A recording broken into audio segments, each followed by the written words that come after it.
Very good morning dear students, welcome to Tungala online classes. In our previous class we have derived the expression for electrostatic potential due to an electric dipole, and we have discussed the concept of equipotential surfaces and their properties. Today we shall learn about the electrostatic potential due to system of charges and the electrostatic potential energy due to different systems of charges. Yes. In the beginning of the chapter, we have seen the electric potential due to any source charge. Let me consider a source charge. Let us take it positive Q here. Yes. So, because of this source charge at any point P, which is at the distance of R, at this point the electrostatic potential because of this source charge, that is given by V is equal to 1 divided by 4 pi epsilon naught Q divided by R. This derivation also we have done. Okay. At this point the electrostatic potential because of one source charge is V is equal to 1 by 4 pi epsilon naught Q divided by R. This is when I have only single isolated point charge. But when we have system of charges, that is there are n number of charges, what will be the electrostatic potential? What is the net electrostatic potential because of all those charges? That we shall check it now. Let us consider the system of charges. Let me consider a charge Q1. Let me take another charge Q2. Let me take another charge Q3, and let us take one more charge. Let it be charge Q4. Okay, these charges either they may be positive charges or they may be negative charges. Let me take Q1 plus, Q2 let it be minus, Q3 let it be minus, and Q4 let it be plus. Okay, so this is the system of charges. I have for understanding purpose I have taken 4 charges here. Yes, and let us consider a point P. Let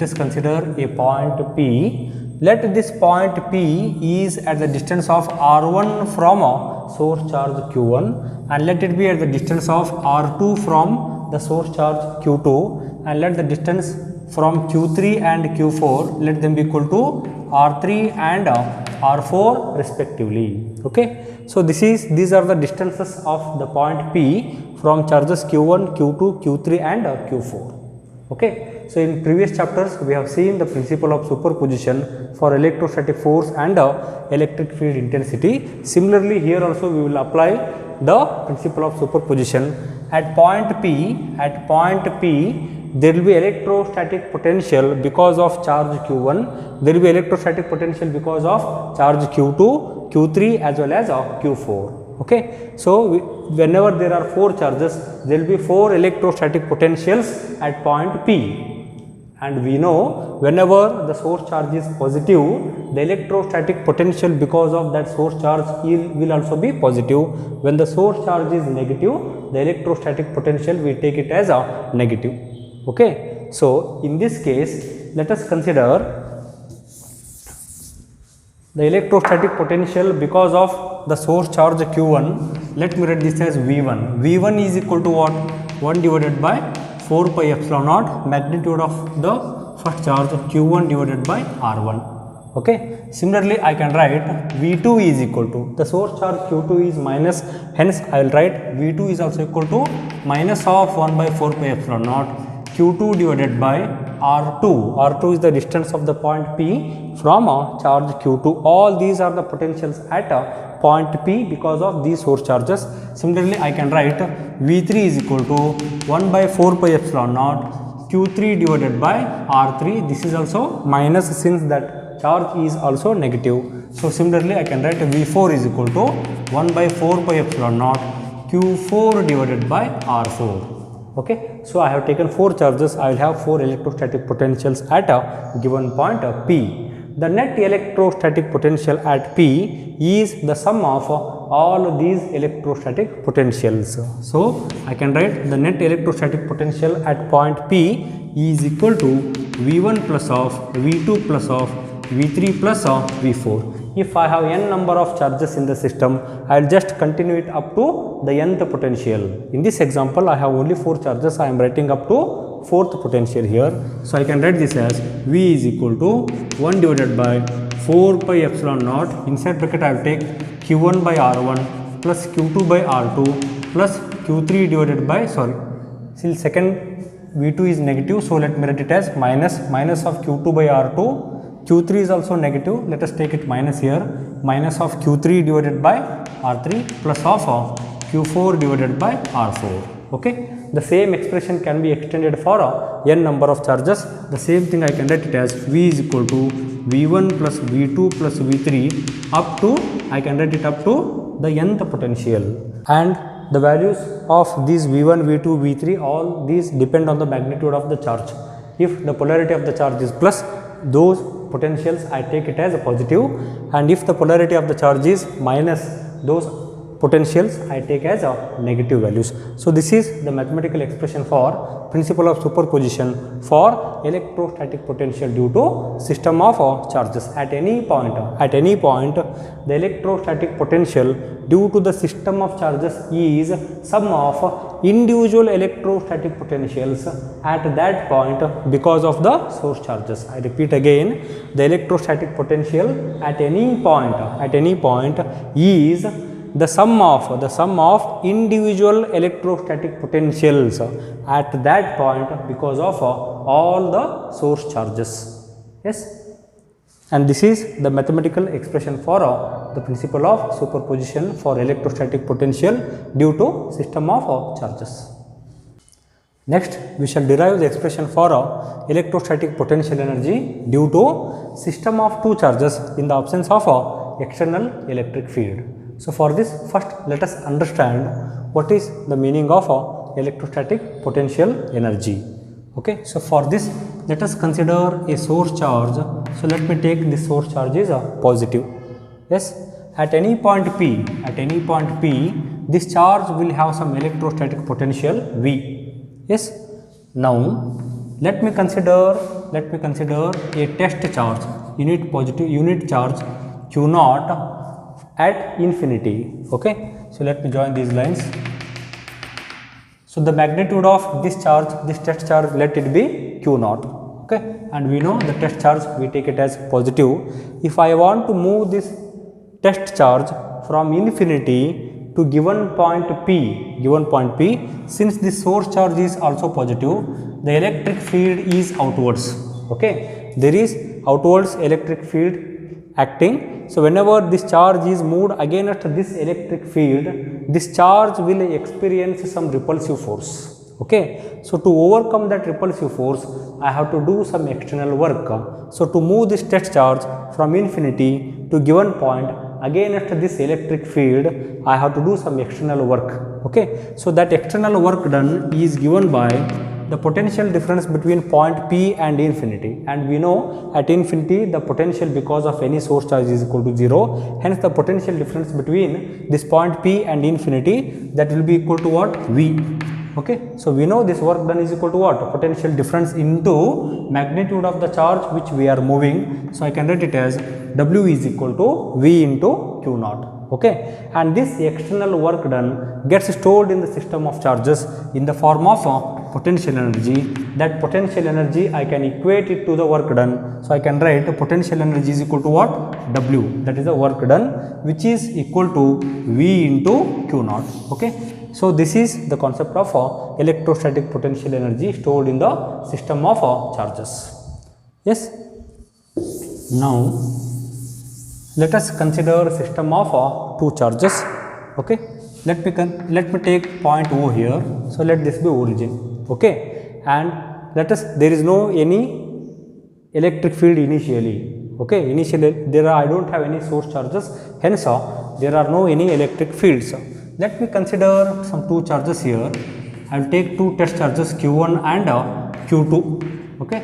Let us consider two positive test charges Q1 and Q2 which are placed at infinity. Okay. So, first what I will do here, I will bring this unit charge Q1 from infinity to origin. Let me place let the position of this test charge is O. Okay. Whenever I am moving this test charge from infinity to given point, in this case there is no any electric field to oppose the motion of this test charge. Hence, I need not do any work. Initially when I was explaining, I had some source charge. Because of source charge there was outwards electric field. So I had to move the charge in the opposite direction of that electric field. But in this case we don't have any electric field since there are no any electric charges. Okay, when there are no electric charges, there is no need of any work to be done. Okay, so to move this charge from Q1 to point O, I do not do any work here. So let us place this charge Q1. Let us place this charge Q1 at origin. Okay, now this test charge will act as the source charge. Okay, at any point P, let us say point P here. At point P, this test charge, this charge will act as a source charge. Because of this charge Q1, there will be some electrostatic potential at any point of P here. Okay, now if I want to move this test charge from infinity to point P, now since this test charge is positive, I will have some electric field in the positive x direction here. So whenever I am moving this test charge Q2 in the opposite direction of this electric field, now I have to do some work.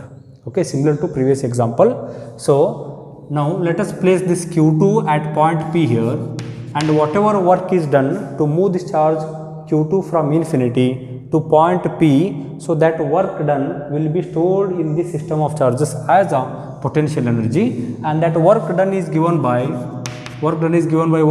V into the magnitude of the test charge Q2. Okay, and we know the expression for V, the expression for electrostatic potential. Let the distance between these 2 points O and P, if it is R, if the distance is R, the electrostatic potential at point P because of this source charge Q1 is given by 1 divided by 4 pi epsilon naught magnitude of the source charge divided by the distance between the point and the source charge.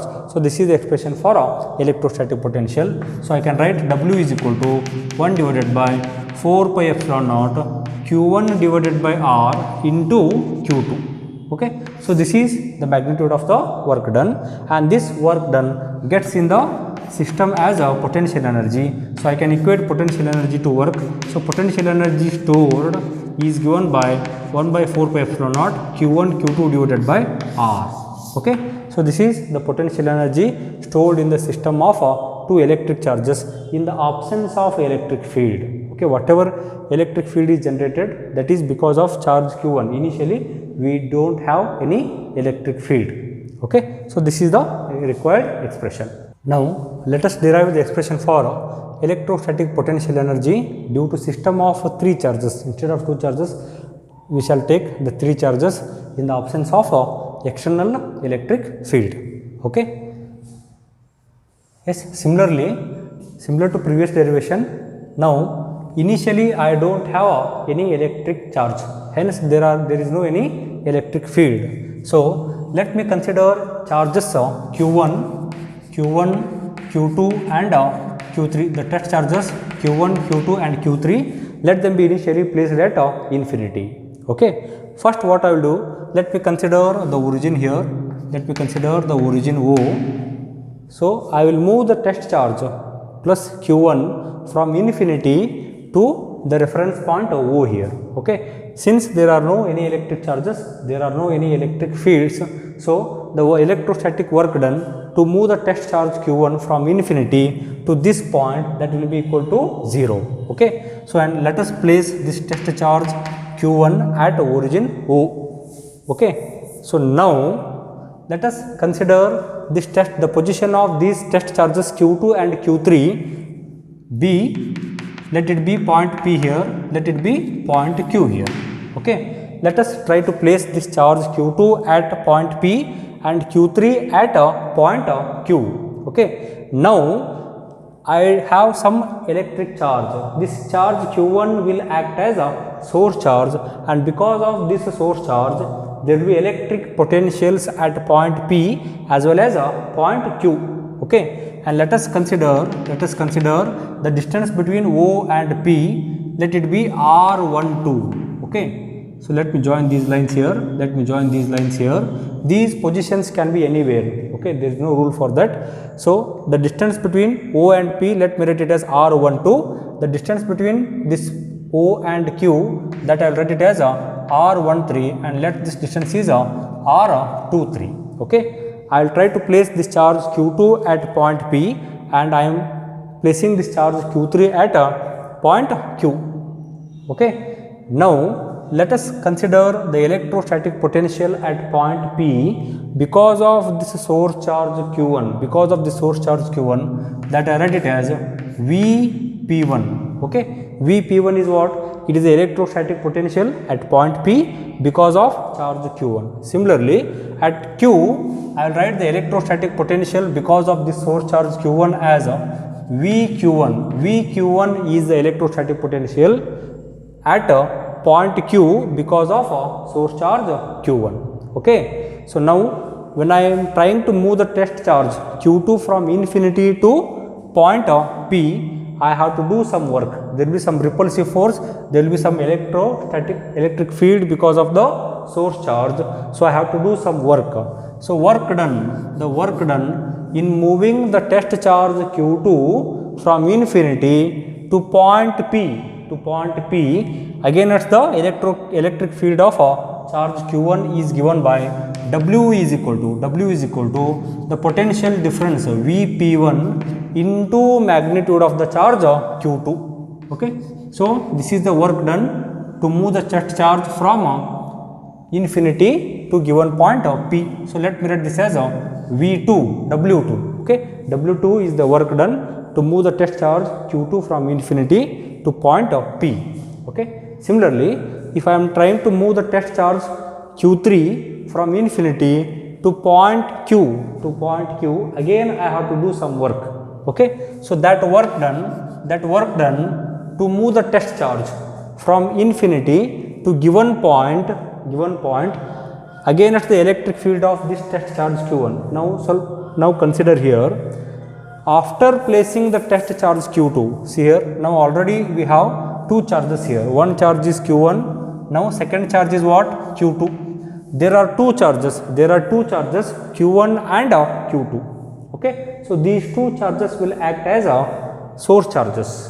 Okay, hence at point Q, there will be two electrostatic field potentials. Okay, so one potential is because of source charge Q1, and now because of this charge Q2 which is just now placed, because of this test charge Q2 also there will be some electrostatic potential here. So let me write it as Vq2. Observe here, Vq1 is electrostatic potential at point Q because of charge Q1. Vq2 is electrostatic potential at point Q because of source charge Q2. Okay, so now the net electrostatic potential at Q will be equal to what? Vq1 plus Vq2. Okay, so if I am trying to move the test charge Q3 from infinity to point Q, I have to overcome the electric fields because of these two charges. So that work done is given by the net electrostatic potential at Q is equal to what?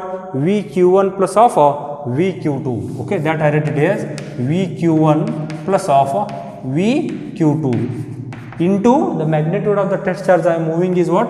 That is Q3, which was at infinity. Okay, this is the work done to move the test charge from infinity to point Q. Okay, and the total work done to move the charges Q2 as well as Q3. So now I have placed the charge Q3 at point Q. The total work done is equal to what? W is equal to W1 plus of W2. Okay, so that is equal to what? Vp1 into Q2 plus of Vq1 plus of Vq2 into Q3. Okay, so this is the magnitude of the work done. Now separately we shall write on the expression for Vp1. See here, what is Vp1? Vp1 is electrostatic potential at point P because of the source charge Q1, that I can write it as 1 divided by 4 pi epsilon naught. What is the magnitude of source charge? Q1. Okay, don't consider Q2 here. it is the potential at point P because of the source charge Q1. So that will be equal to Q1 divided by what is the distance between these 2 points, that is R12, is it not? Similarly, what is VQ1? VQ1 is the potential at point Q because of the source charge Q1. So that I can write it as 1 divided by 4 pi epsilon naught Q1 divided by what is distance between these 2 points, that is R13. Yes. Similarly, the electrostatic potential at point Q because of the source charge Q2. So that is nothing but VQ2 that is given by 1 by 4 pi epsilon naught. What is your source charge here? That is Q2. Okay, Q2 divided by what is the distance between these 2 points? That is R23. Okay, substitute all these values in this equation. I can write the net work done. The net work done is equal to what? VP1. VP1 is what? That is 1 by 4 pi epsilon naught Q1 divided by R12 into Q2. Okay, I am just replacing this Vp1 by this equation. Plus what is Vq1? Vq1 I write it here 1 by 4 pi epsilon naught Q1 divided by R13 into Q3. Okay, so this is the expression here. Plus I will write Vq2 into Q3. What is that? Vq2, that is 1 by 4 pi epsilon naught into Q2 divided by R23. So this is Vq2 into, I have to write Q3. Okay, so this is the total work done. This is the total work done to move the charges Q1, Q2, Q3 from infinity to their positions. Okay, whatever this sectional work is done, so that work done will be stored in the form of potential energy. So the potential energy stored in the system of 3 charges in the absence of external electric field, that I can write it as PE is equal to W, that is equal to what? I can take 1 by 4 pi epsilon naught common here, 1 by 4 pi epsilon naught, I will write it outside. I can write Q1 Q2 divided by R12 plus of Q1 Q3 divided by R13 plus Q2 Q3 divided by R23. Okay, so this is the final expression for the magnitude of the potential energy stored in the system of 3 charges in the absence of external electric field. Yes. Next, we shall derive the simple expression for electrostatic potential energy due to system of 2 charges which are placed in external electric field. Previous 2 derivations we did not have any initial electric field. Now these 2 charges are placed in external electric field. Okay, so for that let us consider the test charges Q1 and Q2. Okay, so first what we shall do, let us assume there is no electric field. So when there is no electric field, to move these 2 charges Q1 and Q2 to their positions, let us consider P is the position of charge Q1 and let Q is the position of charge Q2. Okay, so let us place this charge Q1 from infinity to point P here. And similarly charge Q2 is brought from infinity to charge position Q. Yes, and let these 2 charges are placed at the distance of R. Okay, so for this we are doing some work. Okay, that work done is nothing but the potential energy stored in the absence of electric field, and we have already derived the expression for that. That is 1 by 4 pi epsilon naught Q1 Q2 divided by R. Okay, this is the potential energy stored in the system of charges. Now, if there is some external electric field introduced, okay, let us consider these 2 charges are placed in the electric field of magnitude capital E. Yes, so because of this external uniform electric field of intensity E, there will be some potential at point P. So let that potential, electrostatic potential at point P, because of this electric field, let me write it as V1. Similarly, let V2 is the electrostatic potential at point Q because of this external electric field of capital E. Okay, the total work done in this system of 2 charges which are placed in external electric field, so that will be equal to the work done before the introduction of the electric field and the work done because of this electric field. Okay, so that I can write it as the total work done. Let me write this as PE1. Okay, so now because of this potential, electrostatic potential V1, the work done is equal to, then let me write this as a W2. W2 is equal to what? Oh sorry, W1 I will write. W1 is equal to this electrostatic potential V1 into the magnitude of charge Q1. Okay, similarly the work done because of this electrostatic potential V2, W2 I write it as V2 into the magnitude of second charge Q2. Okay, so this is the work done because of this external electric field. Okay, so here there are two things. First one is the work done in the absence of electric field and the work done because of the presence of electric field. The total work done is sum of all these works. Okay, so I can write W is equal to the net work done in this system is equal to what? The initial work done, that is PE1, right? So the same work done I am writing it as a potential energy 1 plus W1, the work done on the charge Q1 because of this external electric field, and the work done on the charge Q2 because of the external electric field, that is nothing but W2. So I can write the total net work done W is equal to PE1 is equal to what? 1 by 4 pi epsilon naught Q1 Q2 divided by R plus of W1 is V1 into Q1 plus of W2 is equal to what? V2 into Q2. So this is the expression for the work done on the system of two charges which are placed in the external electric field. Whatever work is done, the same work done is stored in the form of total potential energy. So that is equal to, I can write PE is equal to W is equal to 1 by 4 pi epsilon naught Q1 Q2 divided by R plus of V1 into Q1 plus of V2 into Q2. So this is the required expression.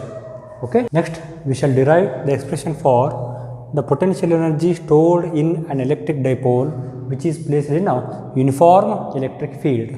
Let us consider the electric dipole AB which is placed in a uniform electric field of the intensity capital E here. Okay, let theta is angle between the direction of the electric field and the axis of the dipole. Okay, let it be placed at some random angle of theta here. Okay, see here, let us have the positive charge plus Q at B and equal negative charge at A. Yes, so because of this external electric field, this charge plus Q will experience some force in the direction of the electric field, and this negative charge will experience the force in the opposite direction of the electric field. So the forces acting on these two charges have same magnitude, but they are acting in opposite direction. Okay, so this dipole is subjected to two equal and opposite forces. So this force is acting along positive x direction, this force is acting along negative x direction.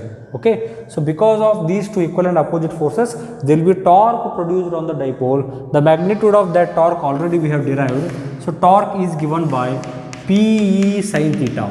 Okay, so this is the expression for the torque acting on the dipole because of the external electric field. Tau is equal to PE sin theta, where P is the dipole moment. Okay, so the P is dipole moment, that is given by the magnitude of the charge into the length of the dipole, which is nothing but 2a. Okay, so tau is given by PE sin theta. Now the external torque acting tau, let us consider because of this torque tau, there is small displacement, there is small rotation of d theta. Okay, so let us consider, so this dipole has rotated by some small angle of d theta. Okay, because of this rotation there is some work done. Okay, so whenever this dipole is rotated by some angle of d theta, there is some work done by the external forces. That small work done, the small work done to rotate this dipole by very small angle of d theta is given by tau into d theta. Okay, so this is the rotational work done on the dipole. The same thing I can write it as this small work done is equal to tau is nothing but what? PE into sin theta into d theta. Yes, this is the small work done to get the rotation of very small angle d theta. Okay, and if the dipole is rotated between the angles theta 1 to theta 2, if initial angle is theta 1 and the final angle because of the rotation is theta 2, the total work done, yes, the total work done to rotate the dipole from angle theta 1 to theta 2. So initial limit of the angle is theta 1, final angle is theta 2 with respect to horizontal x axis. So that total work done is given by integration of this small work done. Okay, so that is equal to what? dw between the limits. This is the general expression for the work done. So for this general expression we shall apply the limits. Initial limit is theta 1 and final limit is theta 2. So I am integrating this expression between the limits of theta 1 to theta 2. So this I can write it as, this total work done is given by integration of Pe sin theta into d theta between the limits of theta 1 to theta 2. Okay, in this we can take the constants. P is constant, capital E is constant, only the variable is sin theta, that we shall integrate. So I can write W is equal to Pe into integration of sin theta with respect to theta between the limits of theta 1 to theta 2. Okay, and we know the integration of sin theta is minus of cos theta. So this I can write it as minus Pe cos theta between the limits of theta 1 to theta 2. Okay, so now we shall apply the limits here. I can write W is equal to minus of Pe into, first let me apply the upper limit. This I can write it as cos theta 2 minus of cos of theta 1. This minus, if I write it inside, this I can write it as the total work done. The total work done is equal to what? Pe into, this minus I am taking it inside. So I can write this as cos theta 1 minus of cos of theta 2. Yes, and this is the work done by the external electric field for rotating this dipole from initial angular position of theta 1 to the final angular position of theta 2. Okay, and whatever this work done is done by the external electric field, so that work done itself gets stored in the dipole in the form of potential energy, which is given by Pe into cos of theta 1 minus of cos of theta 2. Okay, so this is the general expression for the potential energy stored in the electric dipole when it is placed in a uniform external electric field. Okay, so now we have some different cases here. So for that, what we shall do is, we shall assume this electric dipole is initially vertical. Okay, that is the angle between, if the position is somewhere here, something like this, if it is my plus q charge, if it is my minus q charge, let us consider the initial angular position is 90 degrees. Okay, and let us say this electric field has rotated this for the angle of theta. Yes, so in such condition what happens? Theta 1 is equal to 90 degrees, and let us consider second angular position, final angular position now, theta 2 is equal to, let us say it is theta. Okay, we don't know what is exact value of that, generally we shall write it as theta. Okay, when I substitute these values, I am free to choose these values, we need some reference. So okay, for by convention what I will do, I will consider the initial position of this dipole is vertical. So theta 1 I can take it as 90 degrees. So because of the electric field, let us consider this is rotated by some angle of theta. So final angle theta 2, generally I can write it as a theta here. When I substitute, I can write Pe is equal to Pe into cos of theta 1 is equal to 90 degree, that I substitute it here, minus of cos theta 2 is equal to what? Cos of theta I write. Okay, so this I write it as Pe is equal to, I will write this cos 90 degree is nothing but 0. So this I will get it as minus of Pe cos of theta. Okay, so this is the expression for potential energy when the dipole is rotated from vertical position to some final angular position of theta with respect to x axis. Okay, now let us discuss the different cases here.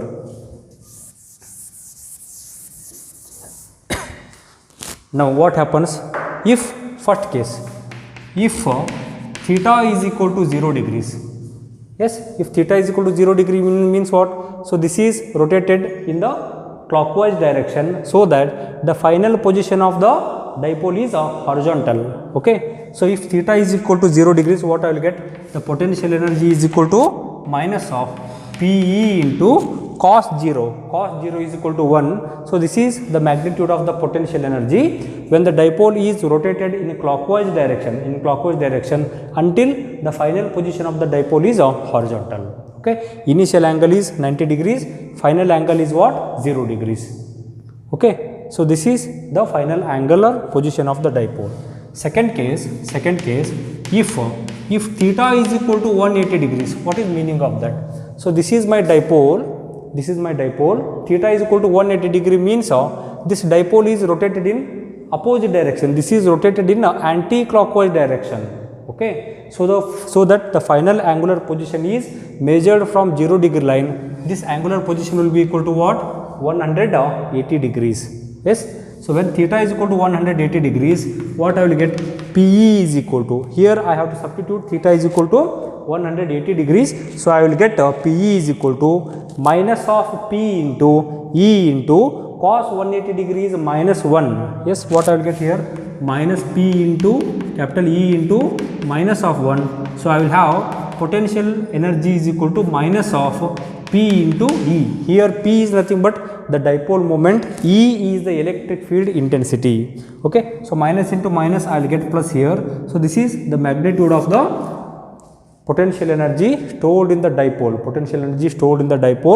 when the dipole is rotated in anti-clockwise direction. So here the minus indicates, in first case the minus indicates the dipole is rotated by the electric field. Okay, in second case the dipole is rotated in anti-clockwise direction against the nature of electric field. So this is the work done externally. Okay, this positive sign indicates we are doing some work to rotate this dipole in the opposite direction, because on the positive charge we are applying the force in the negative direction. So this work is done by ourselves, it is not the work done by the electric field. But in first case it is the work done by the electric field, in second case it is the work done, it is the external work done by us. Okay, now third case what we shall do? If theta is equal to 90 degrees, what is meaning of that? Initial angle is also 90 degrees, the final angle is also 90 degrees. There is no rotation of the dipole. Okay, when there is no rotation of the dipole, definitely the work done must be equal to 0. So what I will do here? So I will get Pe is equal to minus of Pe into cos of 0 degrees. Cos 0 degrees is equal to what? Yes, sorry, cos 90 degrees. The final angle is also 90 degrees. So cos 90 degrees is equal to 0. So the potential energy is equal to 0, because initial position and final position of the dipole both are same. Hence there is no work done, there is no rotation of the dipole. When there is no displacement, the work done is equal to 0. These are three special cases of the rotation of the dipole.